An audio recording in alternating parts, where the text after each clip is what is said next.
Hello and welcome in everyone to a brand new series here on Scootsy 16's channel. This is the Herbisaurs 10-year challenge, or also known as the Decade Challenge is what I'm going to be calling it. And really excited to introduce this brand new series, as I have been doing a very similar version to this within the game, both back in SMB3 and now in SMB4. And that's actually one of the ways that I got into this game. Way back before Super Mega Baseball 4 came out, small community on the Discord made an announcement. A couple of fans of the game decided they wanted to put together a community challenge where you would pick a team from the base league. You would run through a 10-year challenge to see how successful can you be. So this way, you're not just running a full franchise with no pressure, no stakes. This is, you get 10 years. You are trying to win as many championships as possible. So how can you do? And this has been a really, really fun way that I've played the game.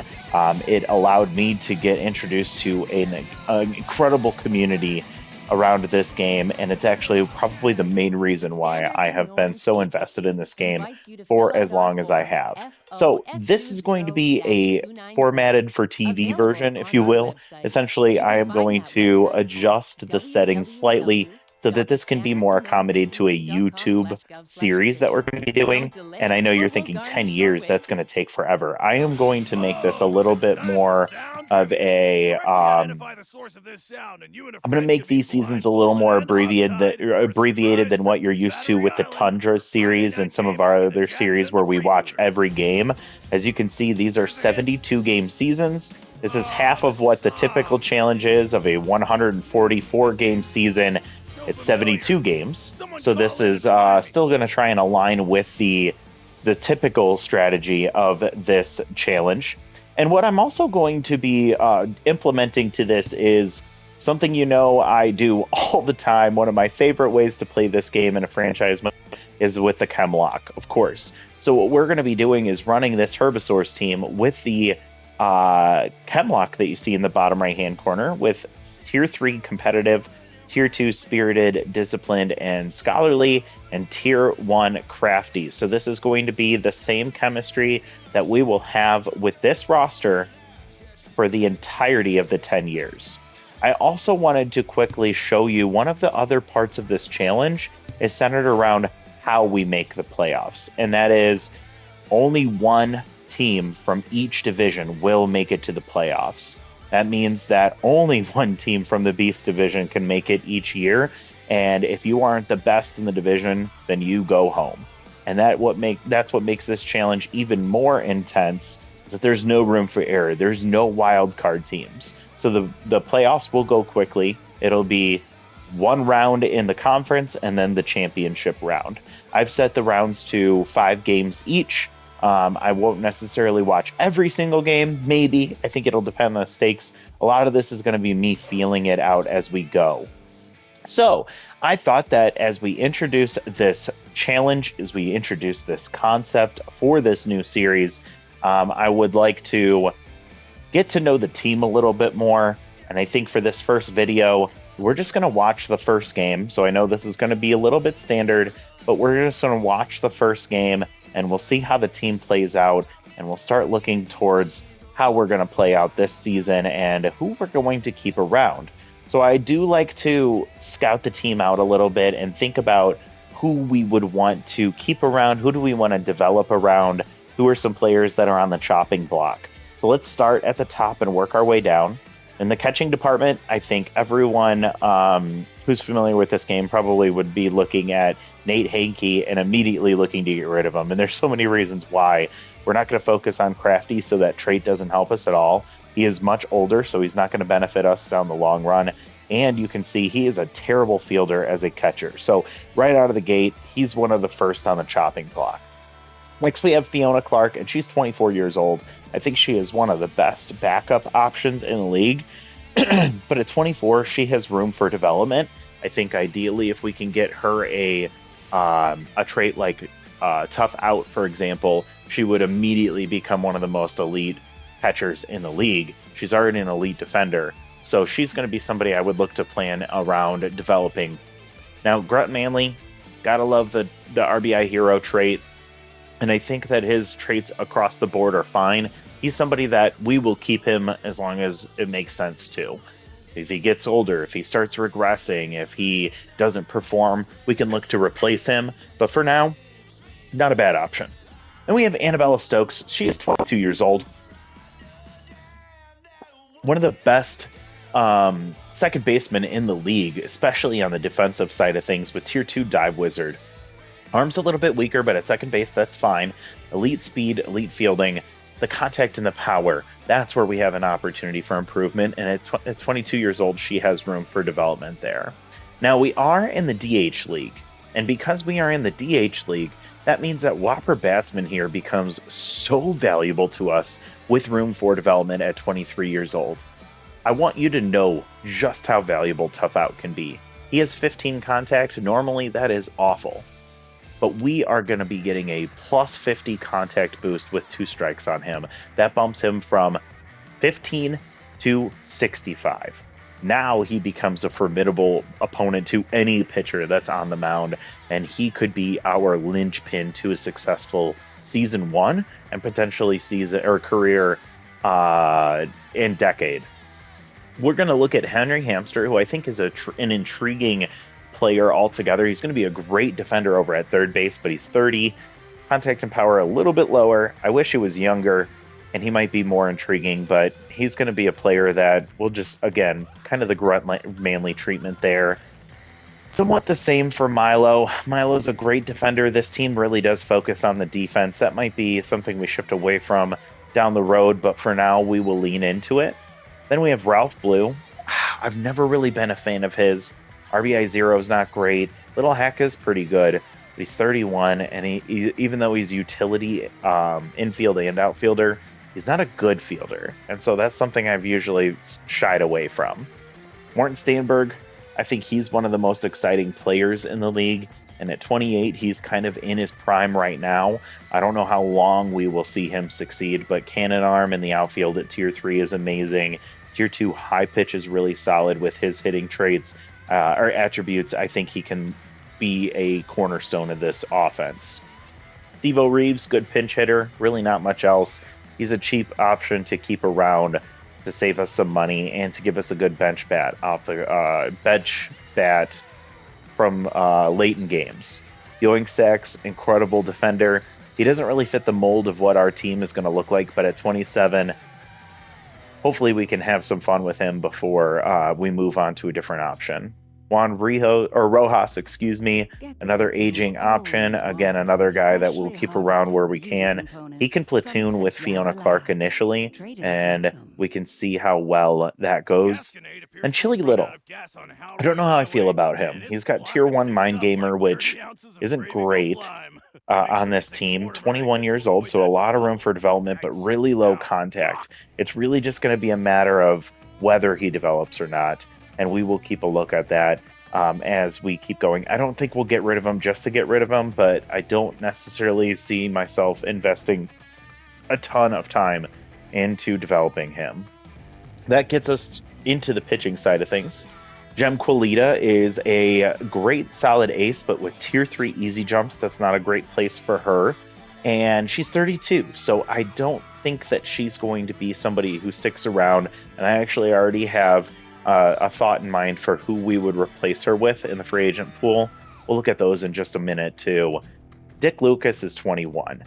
He is leaning into the off-speed trait or pitches, and he has 73 junk, which is really solid. I think he can be the future of our rotation.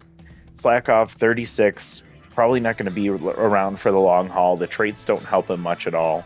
Tusker Fuss with Meltdown isn't ideal. I like him as a pitcher, but maybe he can get rid of that trait and he'll be more intriguing. Not bad as a number 4, though. Sal Slinger's 28, lefty, pretty solid long reliever, really great accuracy and velocity, which is nice to see. We'll see how much he can be an anchor to this team. Chuck Filthwick is 31. Haven't really used him before. It's unfortunate that he has 96 junk and only the slider. So we'll see what he looks like, and depending on how the season goes, he might be one of the first on the chopping block because of that price tag on him and him being older. And the rest of our bullpen is garbage. So Ramiro, not somebody I'm interested in keeping around. Chombo is 19 and has choker, so right now it doesn't look good, but he's really cheap and we could develop him. And 38-year-old Elric Rippin, yeah, he's going to be gone as soon as we get an opportunity to replace him. So that's the inventory of the team. I do like to look at the what do we call it? The free agents to see what options we might consider bringing in, knowing that we still have to stay within our chemistry limits, as you might be familiar with the channel. Now, catching wise, I think we might just go with a cheap option to replace Hanky as soon as we get a chance. I don't think any of these really stand out as good catching options. And so that would be, we have Cuffingham. I don't really like her as a catcher. Hefner Hackett, not a bad option in 27. We might go with Cozy here just because he would be the cheapest of all of them. Or even Scout, so that we have a viable option. But right here, I'm just looking to save as much money as possible to replace him. So I think I'm going to eyeball Scout for now. I'm going to Scout. At first base, we're starting with Grunt Manley. I'm not going to look to just offload him just to offload him, but I think, Subs Wilson might actually be an intriguing option here. A bad ball hitter doesn't get maximized, but he's much cheaper, and so if Grunt doesn't have a great year, having a competitive first baseman to come in place of him isn't a bad option, and we can hopefully get rid of RBI 0 since he's 23. All right, and when it comes to the second base option, I think we are set there, so nobody that we're interested. Third base, we have Henry Hamster. Henry is a crafty player, so we can really get rid of him for anybody. And one option could be Boozle Doozy Shine, just because he is a good hitter altogether. That'd be nice to have a boost in the middle of the lineup there. Puckerton, fine for a backup option. Like Nomar Stubbs, not really interested. And Smoky Ash is fine, but Steeler wouldn't get much of a maximization there. Getting into shortstop, we have Milo Stewart, so not like we have to get rid of him, but if we were to replace him, I don't mind. I actually really like Dilly Daller, but she's 32. Dilly's just slow, and I think that that's not the worst thing in the world. She's competitive as well, so that'll be nice to help make sure we stay above tier 3 there. And I think Goose is always a good decision, but I'm not going to star him now. We'll just kind of keep our options open there. In left field, we have Morton Stamberg, so we're probably set. I don't think I would go with Axel Torque in this run. Ville, same thing. So no viable options here in left field. In center field, I don't like Blammo for this team. Hopper Fenster is not really an option, and I want to avoid crafty players.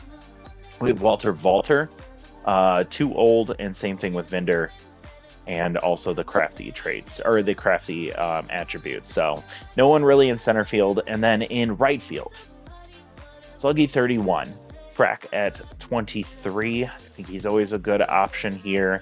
How we call Deeds crafty. Arsenio Armstrong, he might be worth being crafty to bring in that cannon arm trait. I just wish he was a little bit younger. And then Blanc, no, and Hato, no. All right, so we've gotten through the offense. These are just players we'll keep an eye out for, and we'll watch them as we sim ahead of what they're when they come into the price range, if we can afford it. We do have 16 million in surplus right now, so we have a lot of wiggle room, but we don't want to just spend it all right away because we still want to develop those younger players. Warren Yout here, he is the guy that I am very interested in bringing in to replace Jem Qualita. He is so good, and a tier 3 workhorse would be amazing. Then we have Pearl. I don't think so. Some of these other players that we could bring in, Anita Bean would be a bit interesting. Competitive, good hitter, so we could bring her in. And then I think Cecil's always a good option. Yanagi High-Eye, would have K Neglector, but it would only be at tier 1. I've never really used him, so I would be intrigued in trying to bring him in. And then Froggo, I feel like I always bring Froggo. He's one of my favorite free agents. So I might not go with him just because I use him all the time, but we'll see as we get those opportunities.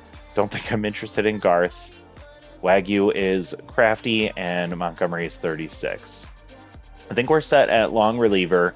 Although, yeah, we're not going to do Rita. We're not going to do Spike. And I'm not interested in Gertie. All of these are crafty focused. That's interesting. In the bullpen, won't do Almondo because he's a 2-pitch pitcher, and in reverse splits won't help us much. Langdon's 34. We do need some help in the bullpen. Archie is always a consideration. And the Hurlington brothers, not really interested. Brent is a 2-pitch reliever. Sign Blinder with Rally Stoppers, not a bad option. And I always like considering Horace Heimlich there. And nobody really viable here in the closing department there. So that's inventory of the team and of the free agent options. Do want to let you know that it's going to take about 5 to 7 games for these development options to be available for us and for us to see more rotating in. But for right now, I'm not interested in developing Milo, and I definitely don't want to risk getting Wild Thrower on Annabella Stokes. So let's go ahead and see what this team's all about. Let's sim ahead to our first game. No one in the division has played yet. And the Moose facing off against the Herbisaurs. We're going to be seeing Rhiannon Cannon to start this franchise. So let's see what the suggested lineup is, and then we can move things around a little bit. Man, having Hanky as a DH is pretty ugly. I'd rather have Whopper Batsman there. Front at first. I'm just looking around to see where everybody's at before I move things around. Rojas at catcher. I honestly want Chili to sit for this first game, and let's give Fiona actually, Rhiannon is a righty. I'm fine with what we had before. Let's put Chili Little back out there. And then everybody else is in their spot. I'm going to lead off with Annabella Stokes. I think Hamster at number 2 is fine. We have Morton. Actually, I want Brunt, then Morton. Then I'll put Whopper here. I want Rojas, then Stewart, then Yoink before Chili. And I've never really used the alternates on this team. I really used this team altogether. So let's see what the Moose are working with. Oh yeah, the Moose have that really good purple. We're not going to do this one just because they're home. We'll keep them when they're whites, but we will use our alternate for this first game. First game of the season. They are 6-inning games. Again, I just wanted to make sure I was mindful of time for these recordings because we're going to do some simulating as well. This first video is more so just that introduction to how this series is going to go. So let's go ahead and have some fun out to Stade Royale. If you've been following the Tundra series, then you are familiar with where we're going to be at. And I'm excited. I've been looking forward to trying out the Herbisaurs team. I think Tier 3 competitive is a fun one that I haven't gotten to do very much of lately. And as you've been following the Tundras, we really aren't getting many Tier 3 competitive traits to lean into. So we'll see how let's see how the team plays out early in this first season. It's always a kind of a crapshoot. Season 1, every single team is, the base team. As Annabella Stokes sends one to left center field. This one's going to bounce to the wall. She's rounding first, heading to second already. Hieronymus Jackson now with the strongest arm and coasting into second base with a leadoff double. As Annabella Stokes already in scoring position for Henry Hamster, and I'm stoked already. I haven't really thought about... As Annabella takes off for third, she slides in safely. She's 90 feet away already. Hamster took strike 1. Checks on ball 1 low and away. Good spot for the Herbisaurs early. And a base hit with the infield drawn in. Henry Hamster comes through, and we score. 2 batters in, and we already have our first run of the franchise. Number 21. And that'll put Hamster on first with Grunt Manley coming up with nobody out. He is a guy that early on we'll be relying on. And Hamster takes off for second. Throw down, and not in time. Chris tries to slap the tag, but it's late. An RBI hero is activated. Oh, and he immediately pops up behind third base. Rip Dingers steps back and catches that for out number 1. That's a disappointing. The pitch after getting RBI hero to activate it looks like that. Now Morton Stanberg will come up. If you were around when I was running the Buzzard series, he was much younger and was really good for this team, and he slaps a base hit up the middle. Rounding third and will be sent home. We'll see if there's a play. Sliding in safely, and the runner advances to second base. Morton Stanberg comes through with an RBI double. And a couple of good big hits here to start the game, start the franchise. Cannon's already tense. And we'll see if Whopper Batsman can... he doesn't even need tough out as he sends one to deep left center field. Hieronymus Jackson tracks it down. And Stanberg will advance to third base, so a sacrifice fly for Whopper Batsman. He didn't get the whole bat on the ball there. Just misses a home run. If he can barrel that up a little bit more, it's probably out of here. But it does advance the runner, so it's still a productive out. Now Juan Rojas will come up. He's catching today with a runner at third base. 2 down. And a base hit slapped into right field. It rolls into the corner. Coming up throwing is Jose Tremendo with a cannon arm. And that's going to hold the runner at first base. But Juan Rojas comes through with an RBI single. And the Herbisaurs offense really showing up here. This is a really fun way to start the series. 3-0, top of the first. Cannon having a really tough time. And now Stewart takes strike 1. 1-1 count. He pulls one down the left field line. This one's tailing foul, and it will get down. Buck Swiner there in a hurry. Ball misses inside on 100 miles on the gun. 2-2. Stewart off the end of the bat pops up behind first base. That's going to be Perry Quaker calling that for out number 3. But 3 runs score on 4 hits. And the Herbisaurs offense showing some fireworks early on. And this will be my first time really playing with this team, so let me know in the comments if you have any ideas for when we do watch these games. What's a home run call? What do you think we do when the Herbisaurs hit a home run? I think Prack Nasty has already a home run call for the Herbisaurs. I can't remember what it is right now, as Quilita gets her first strikeout of her franchise here. Fred Bobbitt comes up with 1 out. First pitch swinging way late and fouls it off. Missing low and in. Quilita's got to be careful about allowing base runners with that tier 3 easy jump straight as Fred Bobbitt sends one down the right field line, but it lands in the stands in foul territory. Could have been an easy home run there, as it's a shallow porch and right. And another strikeout. Quilita sends Fred Bobbitt packing. And now Hieronymus Jackson will come up, one of the best hitters on the team. Tier 2 outside pitch. Quilita cruising in the first 2 batters she's faced. She gets ahead on Jackson with a strike. Well, foul technically, ball high. And lofted into left field, coming in and catching that is Stanberg for out number 3. 1-2-3 in the bottom of the first. Go the Moose offense, and Quilita with a Quilita first inning. Center field, number 40, Yoink Sacks. So Yoink Sacks comes up, the elite defender. Not a great hitter. See what he does here with first pitch strike and a base hit up the middle. So we will have him aboard.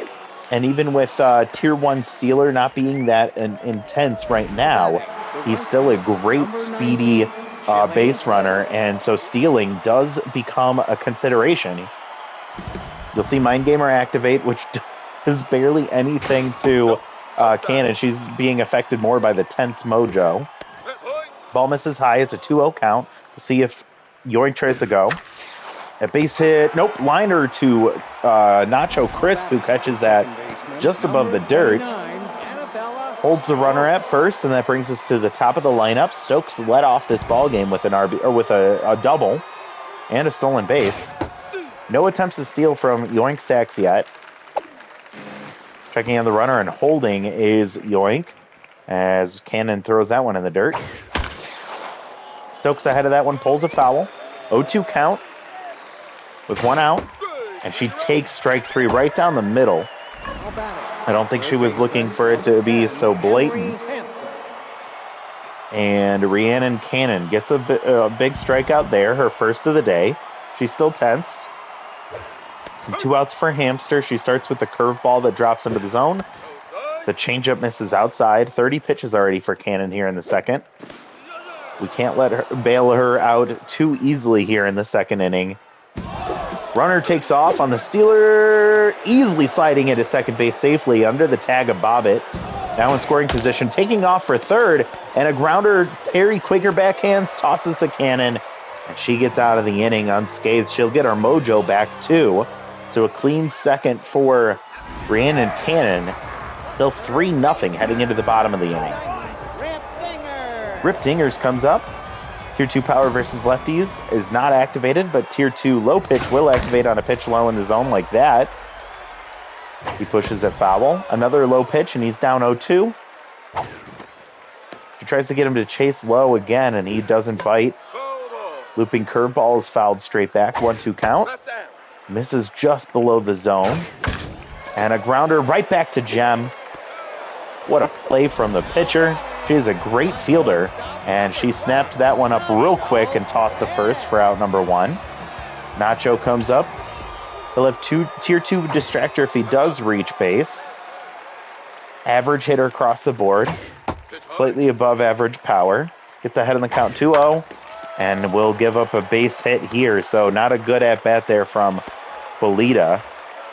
Puts Crisp on, meaning Tier 2 distractor will activate, while Perry Quaker comes up to the plate. And you can see the Tier 3 easy jumps. You see the Tier 2 distractor taking down that accuracy from Polita. Hold foul, early 0-2 count here for Quaker. Has clutch, but it's not activated as we're at low pressure right now. And a strike 3 called again right down the middle. Both of these pitchers are challenging the hitters. Jose Tremendo, an intriguing option. Maybe he's somebody that we can look to bring in if he becomes available down the road. More of a defender than a hitter. And I think he is a bit older in this iteration of the game. 1-1 count to Tremendo with 2 outs and a runner on first. He sends one to deep center field. And going back on that is Yoink Sacks. He's going to get that off the wall. Runner had to be hesitant as they didn't know if he was going to be able to catch that or not. But it's a double from Jose Tremendo. Way to make me eat my words. With 2 outs, we have 2 on, and Buck Swiner comes up with Tier 2 Volatile. No one can steal here, and no distractor will activate as he can't try and steal. Way late on the 95-mile-an-hour fastball. The slider catches the inside part of the plate. 1-2 count, and Buck takes ball low. 2-2. 2 outs. Pops up, foul. Inside out, and it goes in on his hands. Hamster makes the easy play. You hear a really weird sound off the bat on that swing, and we get out of it. So Jem Quilita with a not-so clean second inning, but she still avoids any runners reaching or scoring, and it's still 3-0. We'll see if Grunt Manley can do better than he did in his last at-bat. He popped up behind third base in his first plate appearance. And Cannon back to neutral mojo, but she's thrown a lot of pitches, so we'll see how long she can last in this ballgame. She's over 35 now on the 1-2 to Grunt, and he pops up. It's going to be in fair territory, right on the line, just to the left of the plate. Another really disappointing at-bat for Grunt Manley. Morton Stanberg 1-for-1 with an RBI double. See if he can pick up where he left off in the last one, or in his last at-bat. He takes a 101-mile-an-hour fastball for strike 1. Ball misses outside, second one. 40 pitches now, and Cannon will shatter a bat here. She has to dodge the barrel coming right at her, but she still makes the play. Whopper batsman. 2 quick outs as our offense has been quiet since the first inning, and Cannon has been getting herself a little bit more comfortable. We'll see what she does against batsman here. Batsman hit one hard to deep left center field, but it did hang up, and he doesn't make good contact here. It's going to be a 1-2-3 inning for Rhiannon Cannon in the top of the third. It's still 3-0. Our offense has gotten a little quiet over the last 2 innings, but we'll see if we can hold their offense down, as Jem Quilita will come back out to the mound to face off against Roman Rhodes. Roman, not a good hitter. Decent power, but contact really low. We'll swing at that one and foul it off. It's a 1-2 count. Tough out does activate a tier 2. And he'll use it to ground to second base. First opportunity for Stokes. Easy play for out number 1. And you'll see that Jem Quilita just got a mojo boost. So she gets bumped up to locked in against Stallion Johnson. Stallion with tier 2 off-speed hitter. First pitch is off-speed, but it's outside. And weird hit there as it does bounce in front of Annabella Stokes, but she makes another nice play. 2 down for Bobbitt. Fred struck out last time. He did almost hit a home run down the right field line. And another one pulled into right field, but it does drop in front of Chili Little. So it's a 2-out single. Quilita drops back down to neutral mojo, and we'll have to face off against Hieronymus Jackson. We'll see if she tries to trying to get him to mess with the outside corner, or if she's going to stay away. First pitch is missed. That was high. Outside, and he swings through strike 2. She goes outside again, and he pulls a foul. She's challenging him right now. Inside out, and he swings through it. It bounces off the glove of Rojas. He still gets it down to first base in time for out number 3. Drop third strike doesn't find success for Jackson, and Quilita with a clean third. Number 47, Juan Rojas. Rojas with a single RBI single in his last at bat. Just made a nice throw to get out of the inning. Cannon at 46 pitches, and she'll give up a base hit to lead off the top of the 4th. Rojas with good speed will be standing over at first base as we turn over to Milo Stewart, 0 for 1. Has tier 2 rally starter, that only activates with nobody on and if we did not have the lead. Charlie Best comes in to replace Rhiannon Cannon. Pulled down the left field line. Milo Stewart will sneak it into the corner. Rounding second, heading to third is Rojas. It's going to be a double for Milo Stewart, putting 2 in scoring position to start this inning. Charlie Best at a tough spot immediately. Best pitcher in the bullpen for sure. Now it's face off against Yoink Sachs. He puts one down the third base line, but it tails just foul. Ahead, and he falls behind 0-2. And he strikes out Yoink Sachs. Charlie Best with off-speed pitch that has Yoink just completely out of his shoes on that swing. And that's a big out number 1. Now Chili Little comes up. Mind Gamer activated. First pitch swinging, pulled foul. Chili 0 for 1. Ball misses low. Charlie with tier 2 elite curveball, along with 2 fastballs and a changeup. And he uses, I think, the 2-seam fastball for strike 3 there. And after giving up the double, coming in with a runner on, he's got back-to-back strikeouts, and Annabella Stokes will come up 1 for 2 with a double. She takes a strike. She took strike 3 looking last time. Ball checked high. Inside out swing there. It's popped foul and out of play. 1-2 count. Annabella will check and hold on a ball that drops out of the zone. Her ball with a lot of action. And the changeup gets lofted into left field. Right on the line is Buck Swiner to catch that to end the inning. So he bails himself out of a jam. With 2 in scoring position and nobody out, he does not allow a runner to score, hitting the next 3 batters in order. That's unfortunate. Now we still have the 3-0 lead here as we head to the bottom of the 4th. Rip Dingers will come up to face off against Jem Quilita. Rip has a very good bat, and he uses the low pitch trait to pull one into left field. Leadoff man aboard, and Jem Quilita just lost her mojo back to neutral. Nacho's Crisp will come up 1-for-1 with a single. Swung at and fouled off. No speed over at first base. And Rojas, because he's a secondary catcher, you're going to see a little bit of a drop in the arm. I really should have put Fiona Clark in with the easy jump straight. Good strikeout there as Nacho Crisp can't help himself but chases out of the zone. He goes down 1 out, and Perry Quaker comes up 0-for-1. Again, runner on first base. Perry sends one to deep right field. Chili Little is on the warning track. We'll haul that one in. The indent helps us out there, and runner holds at first. 2 down for Jose Tremendo, who had a huge double in his last at-bat.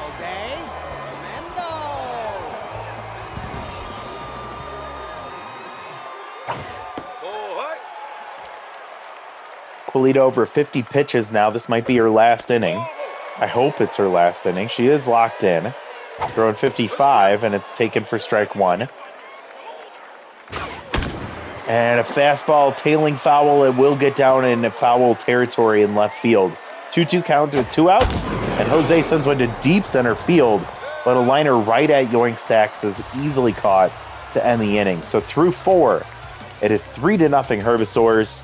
All the action happening in the first half inning of this ball game. It's been very quiet ever since. Both pitchers settled in nicely. Henry Hamster comes up. He's 1-for-2 with an RBI single. 2-0 count here, and Big Hack activates for Henry. And he swings at 1. He gets underneath it, and it's lofted into shallow center field. Ranging back to get that is Fred Bobbitt. That's out number 1. Number 21. Manley. Brent Manley has not had a great showing today. 0-for-2. I think 2 pop-ups. First pitch will be taken ball high. I don't know how many innings we're going to see out of Charlie Best as he's approaching 20 pitches here. And if they want to win this one, they're going to have to see him pitch the 6th inning as well. And Grum Manley strikes out. Another bad at-bat for him. Not a great start for the veteran first baseman. Morton Stanberg 1-for-2 with an RBI double. Facing off against a locked-in Charlie Best right now. And he's late on that one on a high pitch he likes, but he misses, and it's out of play. Same thing there. 1-2 count with 2 outs. Morton takes ball inside. Protecting the plate, fouls another one off. Morton, high pitch is fouled straight back. And a slow roller. Best will come and get that one, and Perry Quaker has to hurry and get back to the bag, and he does. And that'll end the inning. So Charlie's pitched really well in place of Rhiannon Cannon. And it's a 3-0 ball game. We're at the bottom of the 5th inning here. Moose working with 6 outs left, and they're going to go 8-9-1 here in the bottom of the 5th. And Quilita comes back out for the 5th inning. She's still locked in, and she's throwing her 60th pitch here. And it's strike 2. Buck will take a ball low off the shin pad of Rojas. 2-2 count. And a base. Oh, man. Annabella Stokes, the dive wizard, can't get her glove on that one. And it's going to allow the leadoff man aboard. It also drops Quilita to neutral mojo. I think you pull her here. Although she could probably get away with this at-bat against Rhodes. First pitch swinging, fouls off. Ground ball double play would be nice right now. Swings through strike 2, tough out will activate. Runner takes off, an easy jump swung through for strike 2, or strike 3, and somehow still sliding underneath the tag. It was Buck Swiner. That easy jump straight absolutely helping him out there as Quilita gets the strikeout, is locked in. First pitch swinging, and that's a foul. Stallion Johnson with a runner on second base. 2 quick swings and 2 fouls for 2 strikes. Runner takes off for third. Ball in the dirt, throw down to third, and not even close. 2 stolen bases here for Buck Swiner, and another strikeout for Jem Quilita. Last chance for the Moose here right now is Fred Bobbitt. 1-for-2 with the single. We're in a high-pressure situation, so we're going to turn to a Sal Slinger. Sale with the underhand throw, and it's going to be a base hit immediately. Fred Bobbitt with his second hit of the day, and that's going to break up the shutout. Jem Quilita will be responsible for that run scoring. And now a runner on first base. It's a 3-1 ball game in the bottom of the fifth inning with Hieronymus Jackson up. One swing of the bat in this ball game could be tied. He falls behind 0-2. Swung at and fouled off once again. And strike 3 called. Hieronymus Jackson's frozen. He loses mojo. And the Herbisaurs get out of it. Sale does give up the base hit on the runner standing with the runner standing at third base. The Moose score their first run of the game, and it's 3-1 heading to the top of the sixth. Whopper's 0 for 2 today. Charlie Best still locked in at 30 pitches. 0-2 count immediately, and there's what tough out looks like at tier 3 for Whopper. And off the end of the bat, and Charlie Best takes a stab at it, and he catches that out of midair. Just past his face. Not a great contact swing there from Whopper. First pitch swinging is Rojas, and he slaps one into right field. A 1-out single. Bring up Milo Stewart 1 for 2 with a double. He actually had that double against Charlie Best in his last at-bat. Charlie gets pulled for Klaus to game. The closer comes in with tier 2 rally stopper. It's not activated. Klaus has a 4-seam and a curveball. You just saw the curveball. Milo whiffs at that one, and he pulls a base hit into left field, so that'll put 2 on with 1 out. Runner on second is Charlie's responsibility.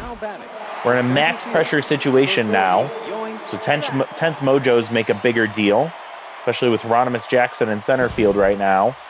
Great speed on the base paths. Rally stopper is activated. Getting a boost to all of his pitching attributes is the game. 1-1 count here. Yoink takes strike 2. He's 1 for 2 with a single today. Pops foul. 1-2, staying alive here for now. And he gets ahead of that one. It's pulled foul. Another swing and foul off. Good at bat here for Yoink. We'll see how many pitches as a grounder to third base. And that'll just get the runner at first, as Yoink Sacks can't beat out the infield grounder. Both runners advance, putting 2 on second and third for Chili Little. Not a great spot for him. I don't know why you don't turn to Steve-O Reeves here with pinch perfect. 0-2 count to Chili with 2 outs, and he swings through strike 3. Klaus to game stops the rally. We go to the bottom of the sixth. It's a 3-1 ball game, and we have to go through the heart of their order. 4, 5, 6. We'll start with Rip Dingers. He now has tier 2 power versus lefties activated. We go with the defensive option at behind the plate, which is smart. Fiona Clark with the elite arm, holding any base runners at bay. Sale has to be careful here against the low pitch hitter. Challenges him there, and it's an 0-2 or 1-2 count. Swings through strike 3, and Sal sends him down. Out number 1. Nacho Crisp is going to come up here with a 1 for 2 day. High pressure situation. First pitch way low. Shatters the bat. It's popped up and out of play. Nacho with a new bat will take ball 2. Swings through the changeup for strike 2. And pop foul, stays alive. Sale will get him to ground to short.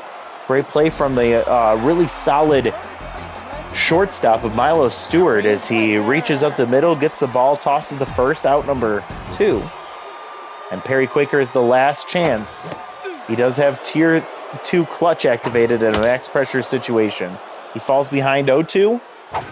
And Sal will give up a base hit. Diving play from Milo Stewart. No, not a quick runner down the first baseline. And Perry Quaker grounds out to end the ball game. The Herbisaurs win the first game of the season. It was a tight one, 3-1. Our offense went off in the first inning and got shut down the rest of the way. We do manage 9 hits to the Moose's 6. For the Moose, it was a base hit from Fred Bobbitt that was the only run scored. Buck Swiner stole 2 bases on his way around to score there. And on our side, we had a base hit from Hamster, RBI single. Right? No, RBI base hit. Stanberg with an RBI base hit. Rojas with an RBI base hit.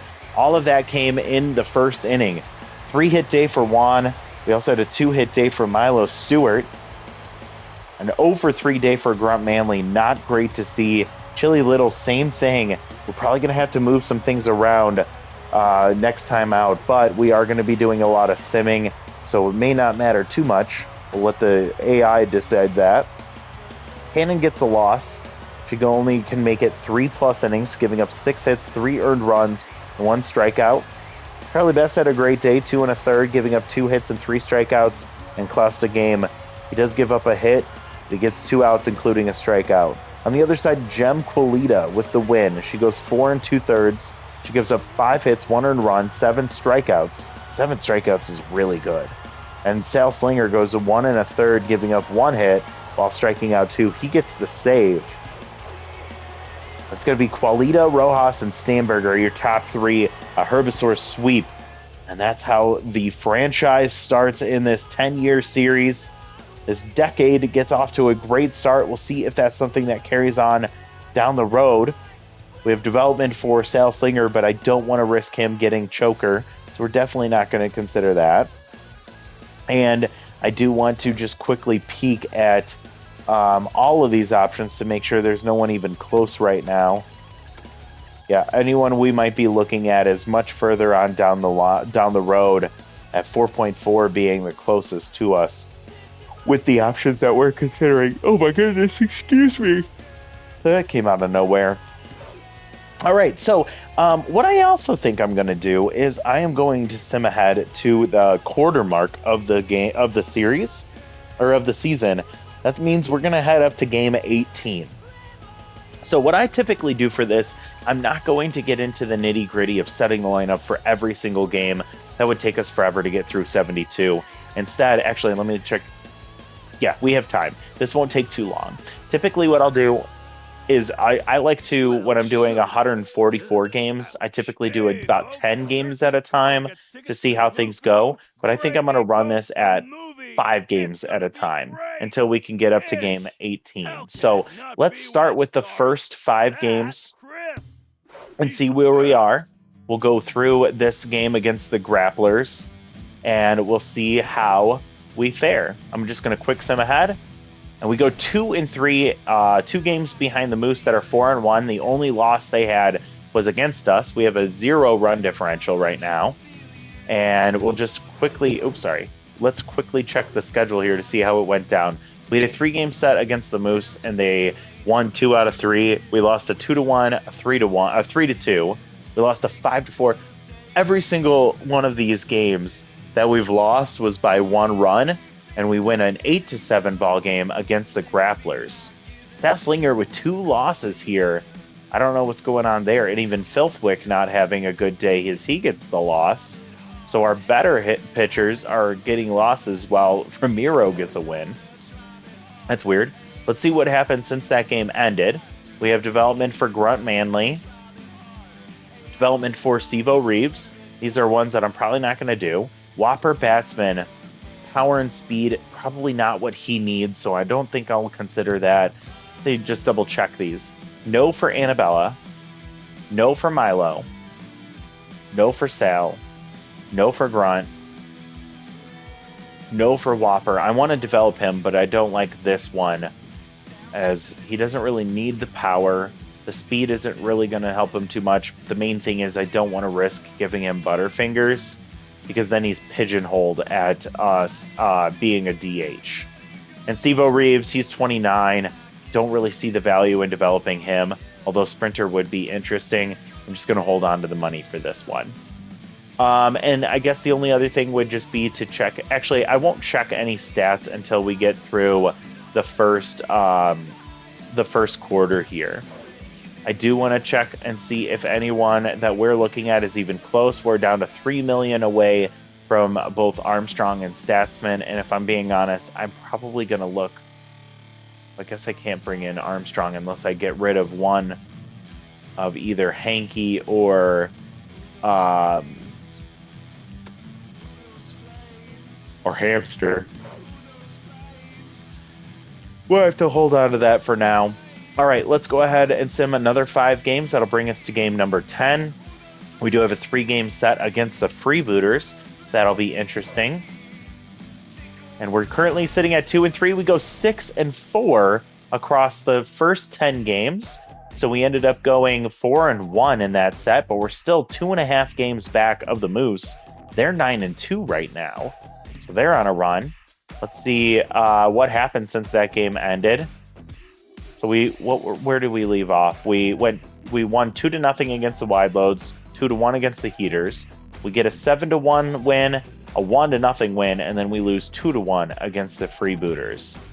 Chance for Ralph Blue to lose RBI 0 and gain power and contact. As much as that's interesting to me, I don't think I want to do that because he's 31. I don't think I want to keep him around. Let's look at development again. I just want to make sure I'm not missing anything. No, no, no, no, no, and no. We're going to pass on all of those. Anyone available? Not yet. Both of these are at 1.6. I think we're going to have to make a really tough decision here in a minute if we wanted to go with Armstrong, and I don't know if I want to spend that much to bring in track statsman, but I will think about it as we get closer to that number. The rest of these are well beyond where we want to consider them. Yeah, I also don't think I want to go with track if we're going to be bringing in Boozle, Doozy, Shine. Let's go ahead and sim another 5 games. That'll bring us to the 15-game mark, near the quarter point. 6 and 4. We're now 9 and 6, so we went 3 and 2 in that set. The Moose continue to ride high as they're 13 and 3 with a plus 21 run differential. We're 3.5 games back. Remember, it is the only team that makes the playoffs in the division is the division winner. That means we really need to worry about the Moose here. All right, so development here. Development for Bus to gain clutch. I don't think I like that. Hamster, don't think I'll develop him. Feels like to gain K Collector. He's 31, but I just don't see how we don't decide on that one. So we'll look at that in a moment. Nate Hakey, no, we're not going to develop him. And Steve-O Reeves with a regression here as -2 speed. I want to double check that nothing else happened regression-wise. Okay. I do have a spreadsheet set up, so I am going to document when development happens in a positive or negative direction. So I am going to take a quick note here after game 15, Steve-O Reeves lost 2 speed. All right, so I will continue to document that. I'll document transactions as well. I'll probably document those after the episodes end, depending on the circumstances. All right, we have 3 more games left. Let me check development here. 4 games before this, so I'll probably do it when I hit the quarter mark here in just a little bit, and getting the velocity is going to be amazing too. If he rolls K Collector, that's going to be amazing, and we'll keep him around as much as we can. No, no, no, no, and I'm curious, but no, not on a starting pitcher. So let's go ahead and sim these last 3 games. That's going to put us in the middle of this series against the Moonstars, but it'll also put us at the quarter point of the season. 9 and 6. We go 11 and 7 through the first 18 games. That was a 2-1 record in those 3 games, but we're still 3 games back of the Moose. They're still riding high as they have only lost 1 game in each of these simulations. So we're going to mark my record here at 11 and 7 and a plus 7 run differential. And then we are in second place here. We are 3 games back. So those are just notes that I'm taking. This way I can kind of see how things go throughout the season. See if anything happened since that simulation set. Morton gains 1 fielding. So after game 17, Morton with a small boost. There's also that development there for Fiona with contact being a priority. I like that a lot. That's a space where she does need development. See what else happened. Cecil loses 3 accuracy, so a reason why we might not want to consider him. Let's look at development. I am going to do this one for Chuck Filthwick here. So at game 18, we're going to do this one. Very intrigued to see if we can get any luck here. So Chuck rolls the bonus velocity now, +8 there. And he does not roll the bonus K Collector, which is unfortunate. So overall, he gets +8 velocity, +1 power, which means nothing, and -2 accuracy, which is fine, especially with that big boost in velocity there. And that bumps him up to 71 velocity now. He stays at an A, and none of these other this one for Fiona, I'm going to wait for the next episode to do that one, as we'll give her the 3 games before we... No, never mind. I'm just going to do it right now. So let's see if Fiona can get the bonus contact, or maybe even get the chance to move to first base, which doesn't really mean too much for her. So Fiona Clark, developing early. She doesn't get the bonus contact. She doesn't get the bonus position, which is fine. +1 contact, +1 fielding. Just a very small boost for her just now, which is okay, but it frees up some space for more development. So we're sitting at 11-7. Let's go ahead and see how the team is doing so far, stat-wise, and then we'll take a look at free agents before we finish this episode. So Stokes having a 10 for 38 at in her at-bats, 1 home run and 6 RBIs. Not great, but she's just a quiet hitter. She does have 3 doubles already, which is awesome, and 2 stolen bases. Henry Hamster batting .347. Great start to the year for him. Brett Manley batting .292. Only 6 RBIs. I thought we'd get a little more from him in the home run department too. Morton playing really well. 1 home run, 3 RBIs, batting .306. Best hitter on the team by far right now with 29 total bases and 3 triples already. Holy moly. Whopper is 0 for 11. Holy moly. Not having a great start to the year, buddy. Juan Rojas, not doing well. Milo hitting .364 is solid. Yoink, doing okay. He already has a home run and 8 RBIs. He's actually tied for the league lead or team lead in RBIs and home runs. Chili, 4 for 20, not great. Ralph getting some playing time. He's not doing very well. Fiona, 8 for 20 in her limited time with 3 doubles. So it looks like we're getting the extra base hits. The slugging is there. We just need to get a little more consistency, especially from some of our bigger hitters like Brett Manley. We need to see a little bit more from him. Same with Juan Rojas. Hopefully we'll see that coming along. Pitching has done well so far with Jem Colito, a 1.44 ERA and a .80 WHIP in 25 innings. Dick Lucas, a 2.05 ERA, so the young pitcher is pitching really well. Tusker Fuss, 3.86 ERA, not too bad. And then Olaf not pitching very well. Chombo is awful. In his 1/3 of an inning, he gives up 2 earned runs. On 2 hits, they were both home runs. Chuck is not doing really well. Ramiro is not doing well. Rippon did fine in his appearance, and Sal Slinger has been the anchor to our bullpen. I think we kind of saw this. I'm surprised by Filthwick, but the rest I'm not surprised by at all.